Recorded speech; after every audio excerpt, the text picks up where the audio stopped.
మనం ఈ పైపింగ్ అనేది 12వ నెంబర్ థ్రెడ్తో వేసాము అంటే మనకి చాలా సన్నగా నీట్గా వస్తుంది. అలాగే ఇక్కడ మనం వన్ సైడ్ పాదాన్ని కూడా సెట్ చేసే పని లేకుండా నార్మల్ పాదంతోనే ఈజీగా స్టిచ్ చేసేసుకోవచ్చు. ఇలా స్టిచ్ చేయడం వల్ల మనకి చూడడానికి ఫినిషింగ్ బాగుంటుంది. అలాగే మన కస్టమర్ దగ్గర నుంచి అమౌంట్ కూడా ఎక్కువ తీసుకోవచ్చు. హాయ్ అండి, ఈరోజు ఈ వీడియోలో శారీలోని బ్లౌజ్ పీస్కి ఈ విధంగా బార్డర్ వచ్చినప్పుడు హ్యాండ్స్కి ఇన్విజిబుల్ పైపింగ్ని ఏ విధంగా స్టిచ్ చేసుకోవాలి అనేది ఇప్పుడు చూద్దాం. చూడండి, ఫస్ట్ అయితే మనం ఏ కలర్ క్లాత్తో అయితే పైపింగ్ వేసుకోవాలి అనుకుంటున్నామో ఆ కలర్ క్లాత్ని తీసుకొని ఈ విధంగా 1 ఇంచ్ వెడల్పుతోటి మీరు స్ట్రైట్ పీస్ అయినా తీసుకోవచ్చు, లేదంటే క్రాస్ పీస్ అయినా తీసుకోవచ్చు. ఎలా తీసుకున్నా కూడా ప్రాబ్లం ఏమీ లేదండి. ఇక్కడ నేనైతే క్రాస్ పీసే తీసుకున్నానండి. ఇప్పుడు ఫస్ట్ అయితే మనం ఈ క్లాత్ తోటి పైపింగ్ని రెడీ చేసుకోవాలి. చూడండి, ఈ పైపింగ్ని రెడీ చేసుకోవడం కోసం ఇక్కడ నేను 12వ నెంబర్ థ్రెడ్ అయితే తీసుకున్నాను. 12వ నెంబర్ థ్రెడ్ తీసుకున్నాము అంటే మనకి పైపింగ్ అనేది చాలా సన్నగా నీట్గా వస్తుంది. అలాగే ఇక్కడ మనం పాదం మార్చే పని కూడా ఉండదు.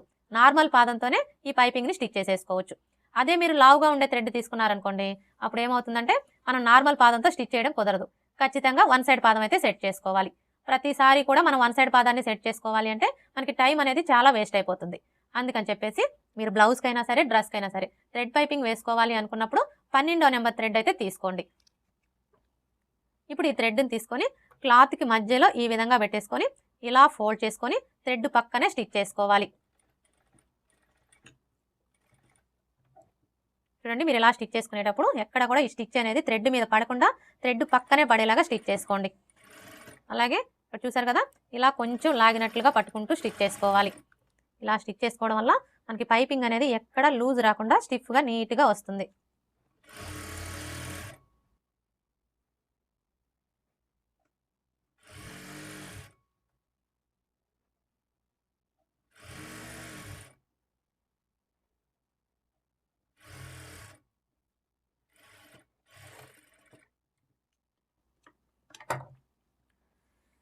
ఇలా స్టిచ్ చేసుకున్న తర్వాత ఇప్పుడు మనకి ఈ పైపింగ్ వెడల్పు వచ్చేసి 1/2 ఇంచ్ ఉండేలా చూసుకొని ఈ ఎక్స్ట్రా క్లాత్ మొత్తం కట్ చేసుకోవాలి.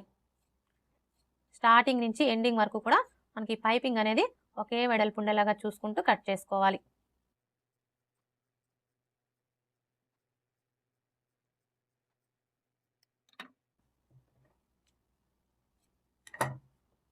చూసారా, ఇలా రెడీ చేసుకున్న ఈ పైపింగ్ని ఫస్ట్ అయితే మనం లైనింగ్కి జాయింట్ చేసుకోవాలి. ఇక్కడ చూడండి, లైనింగ్ వచ్చేసి నాకు ఒకవైపున జాయింట్లు అయితే పడ్డాయండి. ఇలా జాయింట్లు పడినప్పుడు మనకి ఖర్చు అనేది కింది వైపునకు ఉండేలా చూసుకొని ఈ విధంగా పెట్టేసుకోవాలి. ఇలా పెట్టేసుకొని ఇప్పుడు మనం రెడీ చేసుకున్న ఈ పైపింగ్ని జాయింట్ చేసేసుకోవాలి. చూడండి, ఇక్కడ నుంచి స్టార్ట్ చేసుకొని మనకు ఆల్రెడీ స్టిచ్ కనిపిస్తుంది కదా, ఇదే స్టిచ్ మీద స్టిచ్ చేసుకోవాలి.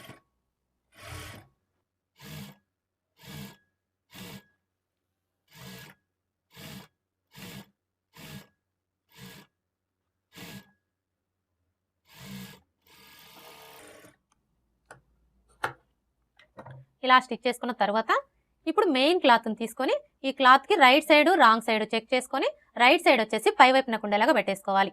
అంటే ఇప్పుడు మనకి ఇది వచ్చేసి రైట్ సైడ్ అనమాట. ఇలా పెట్టేసుకున్న తర్వాత ఇప్పుడు ఈ లైనింగ్ని తీసుకొని ఈ విధంగా పెట్టేసుకోవాలి. చూడండి, మనం లైనింగ్ని ఈ విధంగా పెట్టేసుకున్నప్పుడు మనకి పైపింగ్ వచ్చేసి కింది వైపునకు ఉండాలి. అంటే మనకి పైపింగ్ వచ్చేసి లైనింగ్ క్లాత్కి అలాగే మెయిన్ క్లాత్కి మధ్యలో ఉండేలాగా చూసుకోవాలి. ఇప్పుడు ఇక్కడ నుంచి స్టార్ట్ చేసుకొని ఇక్కడ చూసారా ఆల్రెడీ మనకి స్టిచ్ కనిపిస్తుంది కదా, ఇప్పుడు ఇదే స్టిచ్ మీద స్టిచ్ చేసుకోవాలి.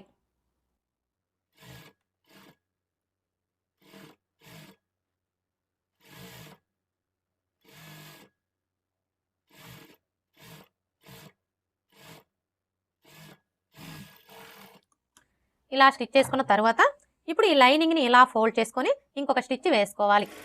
చూడండి, మీరు ఈ స్టిచ్ వేసుకునేటప్పుడు థ్రెడ్ మీద పడకుండా థ్రెడ్ పక్కనే పడేలాగా స్టిచ్ చేసుకోవాలి. ఎక్కడ కూడా మనకి స్టిచ్ అనేది థ్రెడ్ మీద పడకుండా చూసుకోవాలి.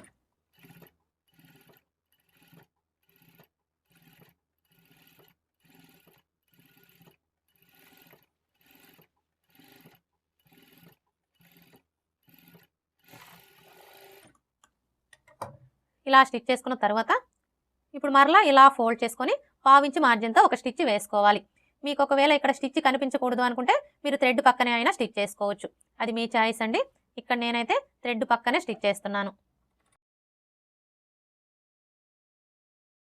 అర్థమైంది కదా. ఇప్పుడు మీరు వేసుకునే ఈ స్టిచ్ అనేది ఇలా థ్రెడ్ పక్కనే అయినా స్టిచ్ చేసుకోవచ్చు, లేదంటే పావించి మార్జిన్తో అయినా స్టిచ్ చేసుకోవచ్చు, అది మీ చాయిస్ అండి. చూడండి, ఇలా నిదానంగా థ్రెడ్ మీద పడకుండా థ్రెడ్ పక్కనే పడేలాగా స్టిచ్ చేసుకోవాలి. అప్పుడే మనకి ఫినిషింగ్ అనేది నీట్గా ఉంటుంది.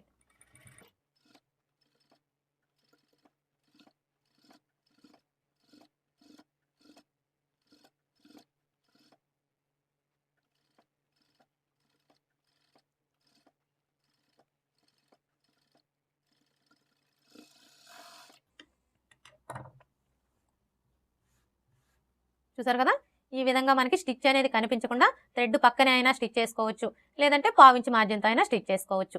ఇలా స్టిచ్ చేసుకున్న తర్వాత ఇప్పుడు ఈ లైనింగ్ చుట్టూ కూడా ఒక స్టిచ్ వేసుకొని ఈ ఎక్స్ట్రా క్లాత్ మొత్తం కట్ చేసుకోవాలి.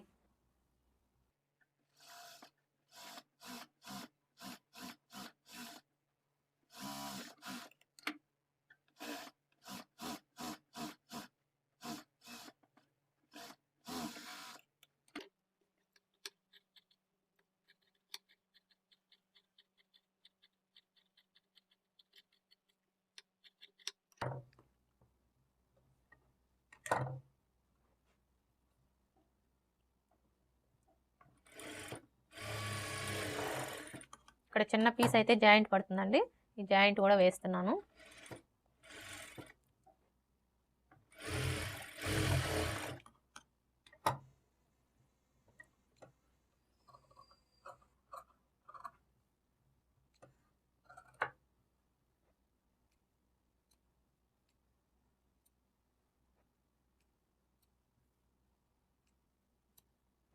ఇలా స్టిచ్ చేసుకున్న తర్వాత ఇప్పుడు హ్యాండ్ని ఇలా సగానికి ఫోల్డ్ చేసుకొని ఒకసారి చెక్ చేసుకోవాలి. చూడండి, మనం ఇలా చెక్ చేసుకున్నప్పుడు మనకి ఈ చివరన ఎడ్జెస్ సమానంగా ఉండాలి. ఇక్కడైతే చూసారా, మనకి ఒక పాయింట్ అయితే ఎక్కువ వచ్చింది. ఇప్పుడు ఈ ఎక్స్ట్రా వచ్చిన క్లాత్ని కట్ చేసేసుకోవాలి. ఓకే ఫ్రెండ్స్, చూసారు కదా, మనకి పైపింగ్ క్లాత్ అనేది బయటికి కనిపించకుండా హ్యాండ్స్కి ఇన్విజిబుల్ పైపింగ్ని ఎలా స్టిచ్ చేసుకోవాలి అనేది. ఎప్పుడైనా సరే మనం ఈ థ్రెడ్ పైపింగ్ని స్టిచ్ చేసేటప్పుడు 12వ నెంబర్ థ్రెడ్ తీసుకున్నాము అంటే మనకి పైపింగ్ అనేది చాలా సన్నగా నీట్గా వస్తుంది. అలాగే ఇక్కడ మనం పాదాన్ని మార్చే పని కూడా లేకుండా నార్మల్ పాదంతోనే ఈజీగా స్టిచ్ చేసేసుకోవచ్చు. చూడండి, మనకి ఫినిషింగ్ అయితే ఎంత నీట్గా వచ్చిందో. ఇలా స్టిచ్ చేయడం వల్ల మనకి ఫినిషింగ్ బాగుంటుంది, అలాగే కస్టమర్ దగ్గర నుంచి అమౌంట్ కూడా ఎక్కువ తీసుకోవచ్చు. ఈ వీడియో కనుక మీకు నచ్చినట్లయితే లైక్ చేయండి, షేర్ చేయండి, అలాగే సబ్స్క్రైబ్ చేసుకోండి. Thanks for watching.